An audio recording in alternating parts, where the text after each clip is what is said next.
Hello and welcome back once again to Steven Sir Makes It Easy, where me, Steven Sir, tries to make your life a little bit more simpler with concepts concerning accountancy and finance. Before I get started with the task for the day, very quickly a few reminders. You can connect with us on our Facebook page, our Instagram ID, as well as the Twitter handle. And the most important one is the Telegram channel given above. If you have not installed Telegram on your mobile phone and you are a subscriber of the channel, it's my request, please get connected to the Telegram channel above, join it, so that this particular Telegram channel is used for official communication, to inform you, to update you about the lectures that will be premiered the next day, as well as the most important thing, the PDF of the question and answer, whatever is coached and tutored on this particular platform, will be shared at the end of that particular chapter, so that you can download it and use it for your future reference basis. Also, if you do intend to purchase the textbook from which the necessary questions are explained during the various lectures, the purchase link is provided in the description of every lecture. And most importantly, if you have missed out the past tense, that is the last lecture, there is an I button given above. Please click it, watch that particular lecture, and then you can come here.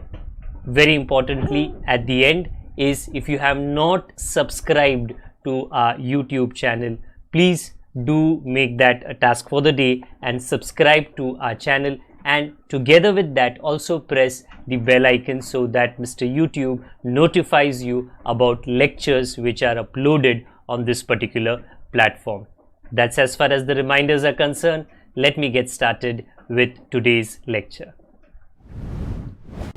आप सभी का स्वागत है Steven sir makes it easy के channel पे, and I hope, आशा करता हूँ कि आप सभी लोग बढ़िया हैं और आपके घर के लोग भी। आज हम बिल ऑफ एक्सचेंज का जो चैप्टर है उसको अलविदा कहने वाले हैं, because this is going to be the last question. Last है बट टेक्स्ट बुक में दूसरा है। ओके, पिछला लेक्चर अगर आपने अटेंड किया, आपको एक बहुत अच्छा आइडिया रहेगा कि मैं आज सॉल्व किस तरीके का क्वेश्चन करने वाला हूँ। मेरे पीछे देख लीजिए, गौतम कौन है, पढ़ो ना, सोल्ड, तो फिर वो ड्रॉवर बन गया। Goods of 40,000 to Harsh drawee on 1st May 2019. For this purpose, Gautam drew a bill on Harsh for 2 months. 2 महीने का बिल बनाया गया। Harsh accepted the same and returned it to Gautam. Bill बना, एक्सेप्ट हुआ। On maturity, 2 महीने बाद और 3 दिन बाद, क्योंकि ये ड्यू डेट है। Maturity का मतलब due date. The bill was dishonored. Last time था honored, today है dishonored. Dishonored का मतलब रिटर्न करो, dishonored का मतलब रिटर्न करो। by Harsh. Give journal entries in the books of Gautam and Harsh. Drawer पूरा सॉल्व करो, ड्रॉई पूरा सॉल्व करो। अगर ABCD होता, सब अलग अलग है। पॉइंट नंबर A आप पढ़ो, कहानी अलग है। BCD पढ़ो, आपको पता चलेगा कि कहानी अलग है। कहानी काफ़ी हद तक लास्ट टाइम के लेक्चर के जैसे है, बट येस थोड़े कैलकुलेशंस अलग है। एंड सबसे बड़ी बात, ड्यू डेट पे ऑनर नहीं है, डिसऑनर। तो येस, जर्नल एंट्रीज में काफ़ी बदलाव आने वाला है। पहले हम गौतम बन जाते हैं, ड्रॉवर, डायग्राम बना लेते हैं एंड सॉल्व कर लेते हैं। सबसे पहली बात, ABCD के पहले क्या हुआ। 1 मई को 40,000 का जो गुड्स है हमने हर्ष को बेचा। हर्ष अकाउंट टू सेल्स अकाउंट, ये हुआ है 1 मई को। In the books of Gautam, 40,000 being goods sold, and in a very immediate line उन्होंने बोला कि हमने बिल बनाया, उसने साइन करके हमको दे दिया 40,000 का। तो वो भी कर लेते हैं। सो हियर गोस, 1 में bill receivable account debit to Harsh account being bill accepted. Super. Okay, इसके बाद स्टार्ट होता है ABCD, और ABCD में आपको 2 महीना आगे जाना है ताकि आपको ड्यू डेट की जो अंडरस्टैंडिंग है वो आ सके। 1 मई को बिल बना, 2 महीना 3 दिन, तो आप ऐड करोगे तो 4th 7 का मतलब जुलाई, साल नहीं बदलता, you still are in 2019, due date is 4th July 2019, याद रखना। पॉइंट नंबर ए ने क्या बोला, क्योंकि मैंने पढ़ा नहीं ना, if Gautam retained the bill till maturity, Gautam ने बिल रखा और ड्यू डेट पे वो बिल डिसऑनर हुआ, ऑनर नहीं हुआ, dishonour. What does dishonour mean? Return करो। सो गौतम बिल हर्ष को रिटर्न करेगा। ओके, दे दिया, सिंपल एंट्री। हाँ, not a very good situation but entry simple है। Harsh account debit to bill receivable account, ये पॉइंट ए का एंट्री है on the due date. So this is what you have to be doing, being bill dishonoured on due date. Point number A खत्म, honour नहीं था, dishonour था, हमने दूसरा entry किया। बट पॉइंट नंबर बी कहता है if Gautam discounted the bill with the bank at 12%, तो डिस्काउंट का कैलकुलेशन 12% है, ऑन 1 जून, याद रखना the bill was made on 1 मई। 1 जून का मतलब है 1 महीने बाद, 2 ही महीने का बिल है। अगर 1 महीने बाद डिस्काउंट किया तो बैंक के पास ये बिल 1 ही महीने के लिए है, डिस्काउंट का कैलकुलेशन होगा 1 ही महीने के लिए। सो आप थोड़ा केयरफुल रहना जब आप वर्डिंग्स पढ़ो, और वर्डिंग्स तो यहाँ पे अलग है, उन्होंने डेट दिया है तो एक आइडिया आ जाता है कि 1 महीने बाद डिस्काउंट किया तो bank is only going to wait for 1 month. The first thing is हमको ये बिल बैंक को डिस्काउंटिंग के लिए बेच देना है, तो हमने बेच दिया। Bank account debit, discount account debit to bill receivable, but how much is the discount? 40,000 into 12% into 1 month, not 2 months, 1 month, 400. So whenever you do your journal entry, which I am showing to you right now, this is how it will look. Bank account debit minus करके जो आएगा discount account debit to bill receivable, minus करके 39,600 being bill discounted eight 12% per annum, और just 12% आप लिख सकते हो। This करने से जो बिल है वो बैंक के पास गया। अब 2 महीने बाद या 1 महीने बाद, ओके, आपको ये अंडरस्टैंड करना है कि ये बिल डिसऑनर हुआ। ये डिसऑनर का मतलब है कि रिटर्न करो, यस, रिटर्न करना है। 4 स्टेप, रिन्यूअल नहीं करना because they have not given us renewal, तो आप रिटर्न तो कर ही सकते हो। नोटिंग चार्जेस का भी कोई इशू नहीं है। Harsh account debit to bank account on the due date, Harsh account debit to bank account on the due date which is of 4th July 2019, being bill dishonored on due date। Okay जी, dishonour हो गया। ये था अगर आपने discounting कराया। Point number सी में क्या दिया गया है? Almost like last time, if Gautam sent the bill to the bank for collection on 15th May। अच्छा, सबसे पहली बात तो उसने कलेक्शन वालों को, आई रिपीट माई सेल्फ, उसने कलेक्शन वालों को बिल दिया, हमने so that is bill sent for collection to bill receivable. This is your point C का first entry. Here goes bill sent for collection to bill receivable, being bill sent for collection. So now the document, that is the bill, is with the collection people. Now on the due date क्या होगा? Dishonour, तो return तो करना है, मतलब कोई भी dishonour करे आपको तो बिल रिटर्न करना है। सो ये बिल रिटर्न किया।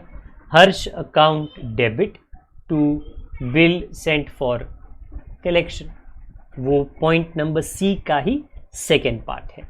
सो here goes being bill dishonoured on due date, ये पॉइंट नंबर सी था।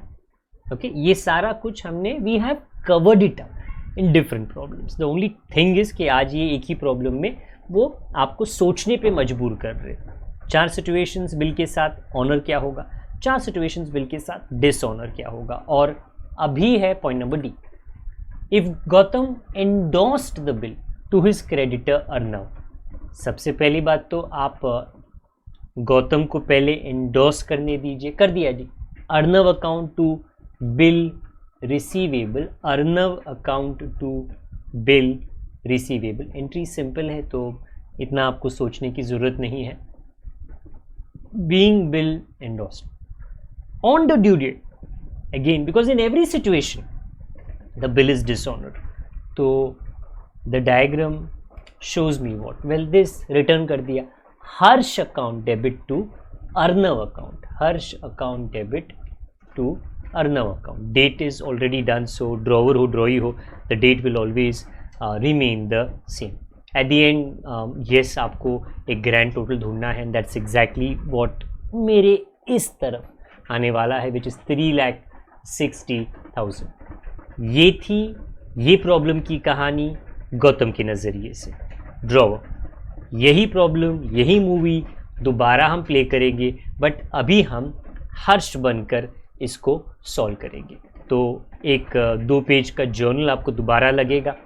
अभी आपको हर्ष बनना है और शुरुआत के जो 2 एंट्रीज है, पहले आपने गुड्स खरीदा, परचेज टू गौतम, एंड फिर उसने बिल बनाया, हमने साइन करके दिया, गौतम टू बिल पेएबल। ये 2 एंट्री आपको ABCD के पहले ही कर लेना है फर्स्ट में को, तो मैं वो लिख लेता हूँ आपके लिए। परचेज टू गौतम 40,000, उसने बिल बनाया, हमने साइन करके उसको दे दिया, गौतम टू बिल पेएबल 40,000, ये डन है। Now starts ABCD। ओके, ए में क्या हुआ, गौतम ने बिल रखा, ड्यू डेट पे हमने, हर्ष ने वो बिल पे करने से नामंजूर कर दिया, तो क्या होगा, रिटर्न होगा, गौतम मुझको बिल देगा, bill payable to Gautam. Simple reaction of when the bill is retained by the drawer. Bill payable account debit to Gautam, being bill dishonored on due date. Very simple. Point number A. B में क्या हुआ, well, discounting के लिए वो bill Gautam ने bank को दिया, मला काय करायचं आहे, मतलब अगर आपको मराठी पता है, मुझको क्या करना है, देने दो, बट तो इसकी नो एंट्री, इसकी no entry, but due date पे ये डिसऑनर हुआ, तो वो बैंक गौतम को बिल देगा, हमको क्या करना है, बट गौतम हमको बिल लौटाएगा, हमको डेफिनेटली ये लिखना है, bill payable debit to Gautam. I repeat, जो बैंक ने गौतम को दिया वो पार्ट आपको नहीं लिखना, बिकॉज वो अपने बिजनेस से कनेक्टेड नहीं, अपने बिजनेस से गौतम कनेक्टेड है, तो गौतम के साथ जो लेन देन हुआ वो डेफिनेटली हम लिखेंगे।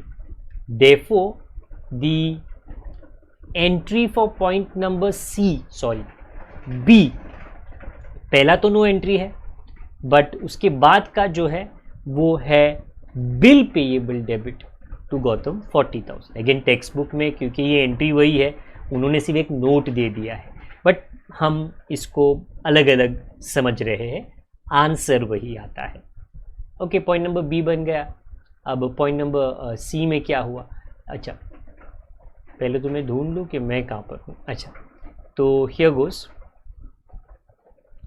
फिर उसने कलेक्शन के लोगों के लिए दिया, वो भी मेरे बिजनेस को टच नहीं करता, और इसकी no entry, but on the due date हम डिसऑनर हुआ, कलेक्शन वालों ने गौतम को दिया, हमको क्या करना, गौतम ने हमको दिया, तो ये तो एंट्री हमने पहले भी की, बराबर ना, सेम एंट्री है, क्योंकि हमको तो बिल रिटर्न किया जा रहा है और गौतम ही करता है। So point number C, when you think and write, the first part is no entry and the second part is the same entry, which is bill payable account debit to Gautam, being bill dishonored on due date, and the last part where the bill is given to endorse किया जाता है। गौतम ने अर्नव को endorse किया। करो यार, अर्नव को करो, ओके, बर्नव को करो, कर्नव को करो, किसी को भी करो, हमको क्या करना, नो एंट्री। डिसऑनर हुआ, अर्नव ने गौतम को दिया, हमको क्या करना, हमारे पास तो गौतम लेके आया। सो ये it clarifies all the situation. Sir ऐसा हुआ, कुछ लोग होते हैं ना, सर ऐसा होगा तो क्या होगा, वैसा होगा तो क्या होगा। यहाँ पे तो यार सब जैसा होगा सब का आंसर्स आपको मिल गया है। So when you do your last D point, the first part has no journal entry and the second part has the same ending entry. जो फाइनल सीन है वो तो सेम ही है, bill payable to Gautam, and eventually there comes a grand total which in this particular problem is 2,40,000. Again, two very good problems last time और आज का, जो बिल के 360 डिग्रीज का एक्सप्लेनेशन आपको देता है कि बिल किस किस के पास है और ऑनर पे कैसे रिएक्ट किया जाता है, और फिर से बिल किस किस के पास है और डिसऑनर पे उसका रिएक्शन कैसे होता है। आशा करता हूँ, आई होप कि आपको ये एक्सप्लेनेशन पूरा जो आपका डाउट है एटलीस्ट इस मुद्दे के बारे में वो क्लियर करा दिया है। आज के लिए इतना ही रखते हैं, इस चैप्टर के लिए इतना ही रखते हैं। इसके जो ऑब्जेक्टिव्स हैं उसके जैसे ही लेक्चर्स कंप्लीट हो जाएगी उसे आपके लिए अपलोड करके आपको उसकी जानकारी मैं दे दूंगा, ओके, या जो हमारी टीम है टेलीग्राम के माध्यम के द्वारा आपको पहुंचा देंगे। तब तक अपना ख्याल रखें। अगर आप पुराने हो तो कृपया करके हमारे लेक्चर्स को शेयर करें, और अगर आप नए हो तो बेल आइकन को दबाएं और नोटिफिकेशन के बेल को दबाएं। जब तक हम दोबारा ना मिले, अपना ख्याल रखें, बड़ों का, छोटों का, परिवार वालों का, सबका ख्याल रखें। Good day to all of you, God bless. अब के लिए अलविदा, बाय फॉर नाउ।